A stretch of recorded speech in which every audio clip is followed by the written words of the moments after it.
upload it somewhere else. Thank you, Walter. Right. All right. So thanks everyone for being here. Like Heidi, I'm really excited to see some familiar faces as well as names of folks I don't know as well. And I look forward to talking and meeting with you either today or in the future. And I want to thank Heidi and the group for asking me to do this. I am by no means a professional in this regard, but hopefully some experience and some framing will help people think through some of these issues. So to give a little bit of background, there are certainly things I've negotiated for myself, things like job offers, leadership positions, salary and raises, resources. And there's things I've negotiated for our group here at Northwestern that are a pretty similar and overlapping list: resources, raises, promotions, job offers. To put a slightly different spin on this, here's also some negotiation experience I've had. Toddlers and teenagers. For those of you with experience in this realm, toddlers are beings who feel their wants very intentionally and are not necessarily rational negotiators. And then teenagers have many of those same characteristics, maybe not to the same degree, but they're also smarter. So I think a lot of these principles actually apply, both in the professional world, but also just generally in the world of life, things you negotiate as you go through your day. Okay, so I want to start with an acknowledgement and reference as well here. A number of years ago, I took sort of a professional development short course from our business school here at Northwestern Kellogg. And I took, part of that was a piece on negotiation by Vicki Medvec. And it was really amazing. And so much of what she presented in that course has stayed with me. And I'm relying on a lot of it here. She's also written a book called Negotiate Without Fear: Strategies and Tools to Maximize Your Outcomes. A lot of the stuff I'm going to talk about is covered in a lot more detail in that book. Now, I will say, most of her negotiation examples are about these high stakes negotiations in the corporate world. They're very, very different than probably what's happening in academia. But if you can kind of translate what she's saying to an academic environment, I think a lot of it is really, really helpful. Okay, and so how do I want this to go? So I think what's really helpful here is if everybody who's on the call, you will get the most out of this if you think of something you want to negotiate. So maybe it's something about compensation, maybe it's something about a new position, maybe it's something about your responsibilities, maybe it has something to do with a grant, maybe it has something to do with a role, but think about something you want to negotiate. And so that when we're going through some of these tools and negotiation principles, you can think about it in that context. And what I'll do is every time I go through a slide, I'll talk through it. I certainly am happy to entertain sort of general questions about it. And then I'm going to pause and give people, a minute or two to really think and reflect on what part of, what would that thing be for their particular contextual negotiation. So they can kind of, you come away with something, hopefully some structure that can help guide your negotiation process. So these are some of the tools and principles I'll talk about: BATNA, an issues grid, MESOs, and communication. Okay, so BATNA, I have to say this, it's a little jargony, but I just love the term BATNA. It sounds really fun to say. And it stands for Best Alternative to Negotiated Agreement. So the idea is, right, you're entering into some negotiation. What is your alternative if that negotiation falls apart, if it doesn't go well, if you feel like where the negotiation lands isn't where you want to land? And it's really about understanding your position in the negotiation process. So some questions that might pertain here to understand your BATNA are: if you aren't promoted, what are your other options? If you weren't working in your current position where you're working, what would you be doing? If you don't get a particular grant or contract, what will you work on instead? So sometimes, it's like a plan B or an outside options. Those might be less jargony terms, but I have to admit, I really, really like BATNA. And BATNA is something that changes a lot depending on your situation and what you've done recently, as well as the situation around you. So I think it's really important to always kind of be, just thinking a little bit in the back of your head, what's the BATNA? What's my BATNA? How is this affecting me? So a particular example here is, let's suppose, you're working with somebody on a grant and you're more than 80% funded on grants already. and you have really interesting grants you're working on and they won't end soon, you're really in a strong negotiating position to say, you know what, I'm not sure I actually want to collaborate on more grants right now. But maybe as an alternative or a different scenario here, let's suppose you're on a bunch of current grants and contracts, they're ending, and you really need to find some collaborations to kind of get going again. Well, then you're in a weaker negotiating position there. And so these kind of have very different BATNA associated with them. So what I want to do now is, for your particular contextual example for your negotiation, I want you to take a minute or two and kind of jot down some things that you would want to know or would need to find out or could be part of your BATNA. You know, and to say that, like, if, for example, if it's a job market thing, you know, to know your BATNA, you might need to think about, what if I actually did a job search to see, or what if I looked at, you know, the ASA salary report to see what salaries are out there if you're thinking about salary and compensation. So think a little bit about your BATNA and what it is in the context of this negotiation you have in mind, or how you would find out more about it. And maybe if you can give me a thumbs up when you're ready and you feel like you've had enough thinking time, that would be great.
Okay, I've seen a few thumbs up, but I also see a few people, it looks like, writing intently still. So I'll maybe wait like another 30 seconds or a minute, and then we'll keep going.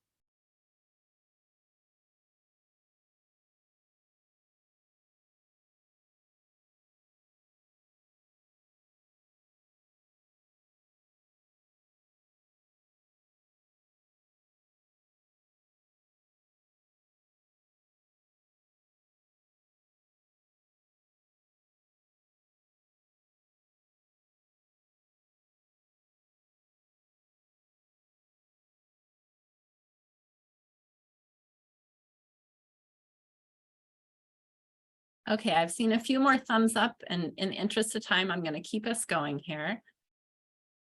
All right, so the next thing I want to cover is an issues grid. And I think this has particular appeal for our statistical brains because it's putting everything on a Cartesian coordinate axis. And this is really now starting to think about how you move your BATNA and your position into understanding how it fits into the negotiation overall.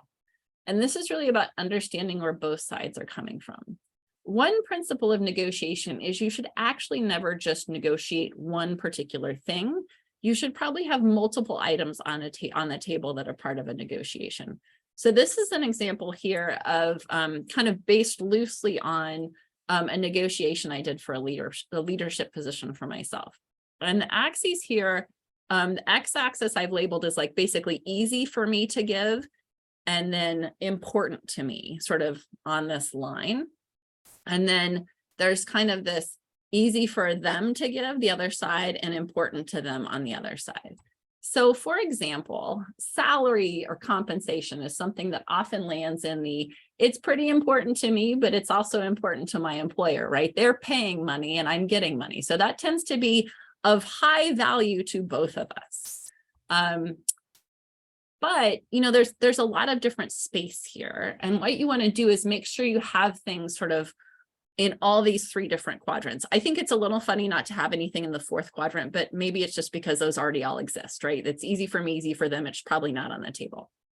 But for instance, something that was pretty important to me in this negotiation was getting a larger office. And I know that sounds really funny, but at the time, I was in a really, really small office, and it was so small that I didn't think I would have room to have meetings with people I needed to have meetings with. And I also thought that it was a pretty, it reflected maybe a little bit about the institutional importance of what I was doing. So I said, you know what, I really feel like I need a bigger office to do this. It needs to just kind of have a little more show to it somehow. So the large office was important to me. It was actually pretty easy for them to give at the time. They're like, oh, okay, yeah, we can make this work. We see this, why this makes sense. We can get you a larger office. Some things that, I felt like I was going to do no matter what in this role, but is really important maybe for the institution to hear, are things like performance review and metrics, to say, look, I want to develop metrics for performance here, or things I want to accomplish, goals, and I want to report to you on those. And I felt like I was going to do that no matter what. It was kind of part of the structure I was going in with. And so it's easy for me to give them as part of the negotiation, but they really liked hearing that. That was important. So you can see where these issues land all over. And this really helps to say, you know what, maybe there's not just one thing you want to be negotiating either. You want to think about negotiating a lot of different things. You also want to make sure you have some what's really important to you, but you also have some easy gives to them. And maybe you identify some things that are easy for them to give too, so that, both sides feel like they can contribute and they're getting something out of it. And it's good from both directions. So I want you to kind of take whatever you're doing your work on, make yourself an issues grid, and see if you can populate some of the issues in the negotiation you're thinking about.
So maybe take about 15 or 30 more seconds to see what you can populate on your grid.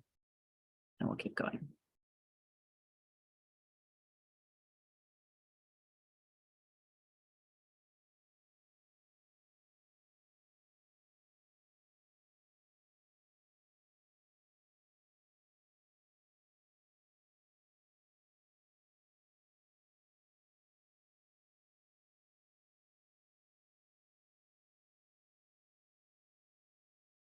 Okay, so I'm going to keep going here. I did get a really good question in the chat. Did I define listening tour for this particular grid example? No, I did not, and I'm happy to. What I meant by that is kind of going around to department chairs and VPs of research and saying, what would you have in a dream world to, you know, for biostatistics collaboration and for biostatistics resources at the university? That might be a listening tour type of example where you're gathering a lot of data qualitatively about what people might like to hear. And I thought that was something that I wanted to do and find out the landscape, but that, you know, that appealed to the people who were in charge of making the decision. I want to make one last comment about this too. I saw a lot of looks on the screen for people who had their cameras on. It's really helpful to see you. I saw a lot of looks that are like this and like this and like this. And I think one of the hard things about this issues grid is it makes you think more broadly about the stuff you might be interested in a negotiation, right? Maybe you have one particular thing in mind. I think people make a mistake when they just focus on salary or they just focus on schedule or something like that, right? There may need to be a broader suite of things involved in a negotiation. And so it's good to think about all those things and maybe even think a little bit creatively. Like, I don't think it was necessarily expected that I was going to sort of pull out this performance review metrics listening tour type of thing. But I thought that would be a good part of the conversation. Okay. So the next thing I want to talk about is MESOs, so MESOS. So multiple equivalent simultaneous offers. And the idea here is you kind of want to come up with like a suite of options that people might be interested in. And we actually have a really good example of this already in our group, and that's in the annualized biostatistics effort allocation guidelines that I put together with like even more support from people here on the call: Gina Maria, Sandy Taylor, Jody Chilino, Nicole Carlson. I've put the information there at the bottom, but our idea was to say, look, you know, if you're looking for biostatistics support for a grant, this is kind of some different ways you can do it and what that means and what are those implications. And I sort of adopted this like menu type of approach. So let's suppose you're negotiating statistical support for an NIH R01 grant. I mean, you might say something like, well, option A is, you know, 10% faculty all years, 30% of a master's level analyst all years. You're going to get collaboration in all phases of the study, from design and implementation to dissemination, weekly meetings, really well-documented data sets, monitoring, routine analyses, really active participation. Well, maybe that's not what somebody wants or somebody even necessarily needs for a particular R01. Then we can go down to something like option C, where we have more like less than 10% for overall faculty or masters. It's kind of like more of a one-off consultation on issues as they arise, no routine monitoring, somebody else really needs to be doing it, occasional meetings. This is more kind of the drop-in consultative biostatistics model there. But, you know, depending on the grant, that may or may not be reasonable. But they're just like sort of different ways of thinking about providing biostatistics collaboration for an R01 grant that could be part of that conversation. Putting together multiple sort of things you think could make an offer really, I think, shows some flexibility and creativity and problem solving. And it really also allows the other side to think about what's important to them, right? So if somebody looked at this and they said, wow, well, I really want to have weekly meetings and I want to have well-documented data sets and I want to really engage with you in thinking about what analyses are appropriate for our data.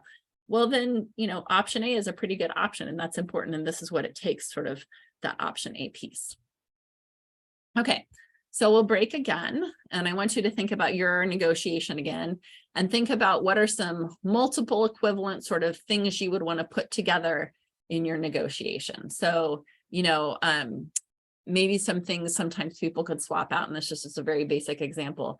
You know, there's a salary versus signing bonus kind of piece. You know, maybe people don't want to give as much on salary, but they're given more on signing bonuses, for instance. So you can think about how those things might balance each other in that are based on your issues grid, but in putting together like a multiple equivalent offers.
For people who just joined or may have been joined a little late, I want to clarify that right now you should be thinking about a negotiation that you have in mind for something you're interested in negotiating in the future, professionally, personally, whatever.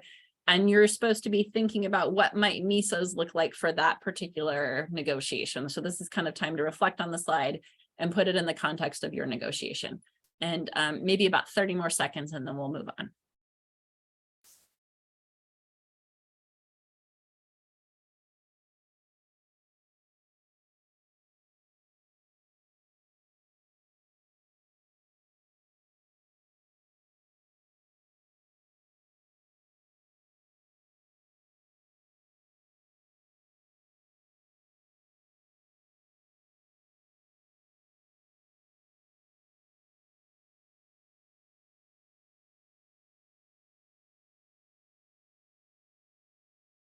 Okay, so hopefully you've got a start on your MESOs. This can take more thinking as well as you kind of grid it out and look at the menu of options, what you might be able to do. And as more things occur to you about the issues grid, maybe it will help fill in some of those MESOs.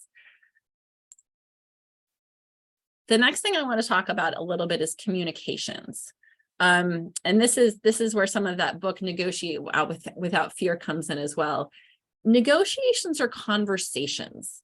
They don't have to be contentious or scary. I think we tend to think of them that way often, but it's also kind of a way to get at understanding where you stand and where the other person stands and where you might be able to find common ground. So it's actually pretty exciting. It's two sides coming together, trying to find some sort of common understanding and truth. I would say in general, we're not always the best right now at that as a larger society, but I hope to think we can get better, right? And so I try to think of it this way. It's just a conversation. It does not have to be contentious. I don't want it to be scary. And I think it's really, really important to try to understand where the other side might be coming from. Why are they thinking those things? What is encouraging them to sort of feel that particular way? I would encourage everyone to speak with the health of your professional and even your personal relationships in mind. Negotiating in the workplace or in your, with family or friends, that's really, really different than negotiating, let's say, for buying a car. If you're buying a car, you really don't probably care about preserving the health of any relationship you have with the used car or this car salesperson, right? It's like, whatever, I'm going to negotiate as hard as I can for my particular point of view and interests, right? But in a professional place, you don't want to do that, right? You really want to think broadly about, well, I also want to work with these people and I want to enjoy working with these people. And I need to be able to look people in the face, in the eyes. So, just speak with those things in mind. And that leads into sort of phrasing of these things matters. I've put together two examples here. They're a little bit toy, a little bit real. You could say something like, I want a higher salary. If you don't pay me more, I'll leave. Okay, you can say that. Or you can say, I like so many things about working here. Great colleagues, excellent science, a really stimulating environment. But my research, because you did your BATNA, indicates our salaries are low. And so I'd really be a fool if I didn't look around. So the content here is pretty similar. The message is delivered in really different ways. The first one is about I want. It's about, I'm giving you this threat or this ultimatum. The second one is kind of, there's a compliment in there. I really like this place. I want to stay, but I've done some data collection and homework and research. And, I'm starting to feel like I should probably look around, right? Because otherwise I look foolish. So they're really different in their perspective of how that's playing out, even though a lot of the content there is similar. And I think one of the things, going into these is to think about preparing and however you prefer to prepare, things like, what are some talking points? How do you explain, why you're asking for what you're asking? Sometimes if people understand the explanation, they may be a lot more amenable to agreeing to it. Do you want a data sheet? Do you want to gather salary information? Or do you want to grab a trusted friend or colleague and role play a little bit and see how that goes? I always find that absolutely excruciating, so I don't tend to do it much, but I will admit that I will write out multiple pages of talking points and then kind of distill them down, and maybe even come to a meeting with a like, here's what I think we could do. And here's what I'm interested in. Here's what some things I think that could be good for you. And I kind of have some bulleted list of items that I think could work. So take a few minutes here and think about some communication tools, or maybe a sentence or two you could use to start a negotiation, or a point you could make that supports what your ask is all about.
Okay, it's been a few minutes, so hopefully you have a few ideas jotted down. I wanted to note here, sometimes, the reason I think preparing can help here is it helps you get over the emotional part of the whatever the ask is, right? If you're like, I'm just not being paid enough, or I just don't think this is being overlooked, and it's so frustrating to me, and there's this very emotional part, and you get wound up. And as everybody knows, right, that can mean the best words don't always come out of your mouth, right? But instead, if you've thought about it, and you've thought about some phrase, and you thought about how you can argue it, it can just be a much calmer conversation. And I think that can help things work better. So last slide, just some kind of wrap up parting thoughts. It's been a whirlwind here of things we've gone through. Parting thoughts. One of the principles of negotiations is when you can, and you can't always, but when you can, it's nice to open first. In this case, going first gives you a chance to set the bar and establish where the negotiation is going to live. So, if you're asking for something, you could ask big so that, people are like, wow, the ask was this big. I can't do that. Maybe I'll come down. But it hasn't been started small, right? Because if you start small, you're never going to probably get more than you ask for, right? You kind of have to start big with the expectation you're going to get less. Or, you can reverse this around depending on if you're the one offering, if you're the one asking. So it's high or low, right? We get the sense head for the extremes. But it gives you room to compromise, right? You kind of get to set the starting point, and then you can come down, right? Or you can go up as needed. But the part there is it really helps if you've worked on your BATNA and you know what this looks like, because your high and your low still need to live within the bounds of reality. Right. And I think that's That's why people get nervous about starting, because they're like, oh, I don't want to ask for something unreasonable. What is reasonable? Where you have to do your best to find out what it is. You know, for example, you know, let's suppose you're asking for money and you ask for a salary that's like more than, you know, the department chair or something like that. Well, that would kind of be ridiculous, right? Like that's just not on the table in the bounds of reality, probably. Or, you know, another example here is sometimes like if people are asking for themselves rather than for a group, if they're negotiating for themselves, they tend to devalue themselves sometimes, and they ask for a lot less than maybe they should. So retention packages might be an example where maybe, you know, somebody's willing to go higher, but they don't have to because the ask was sort of already in a certain place. But that's where sort of doing research, talking to people, finding out what sort of the norms and the values are can be really, really helpful. Another piece of advice here I have is savor the ask. When somebody asks you something or offers you something, it's really exciting, right? You know, most of the time you're like, oh my gosh, they asked me. I'm so pleased. This is great. I'm so happy. And the initial response is like, yes, yes, yes. I will give you the example. The first like real job I was ever offered out of college, I was given the offer. Before the person even got to telling me what the salary was, I said yes. So kind of a rookie error. I don't think I'd make that again. But, you know, it gives you a sense of like, you know, when somebody asks you to do something or gives you an opportunity, I think it's great to say, I'm going to savor this moment and say, I'm so pleased you asked me. I'm honored. I'm delighted, you know, whatever you're experiencing at that point. I need some time to think about it. Can you give me a little bit? You know, can give me a couple days to think this over. And then you can get past that like sort of emotional rush and think about, are there things you need to ask for as part of this negotiation? You know, a really simple example in an academic environment, let's suppose somebody asks you to be on a committee you have been desperate to be on for ages, right? I mean, maybe not many committees are like that, but let's suppose there's one committee you really want to be on. And somebody asks, well, you could say yes right away, or you could say, oh, I'm so pleased about that. Let me give it some thought. I'll get back to you in 24 hours, 48 hours, whatever. And then you can think about, okay, do I have time to do this? In order to have time to do this, because I really want to do this, what do I need to move off my plate so I can do this? So it just kind of allows you to manage it a little better. All right.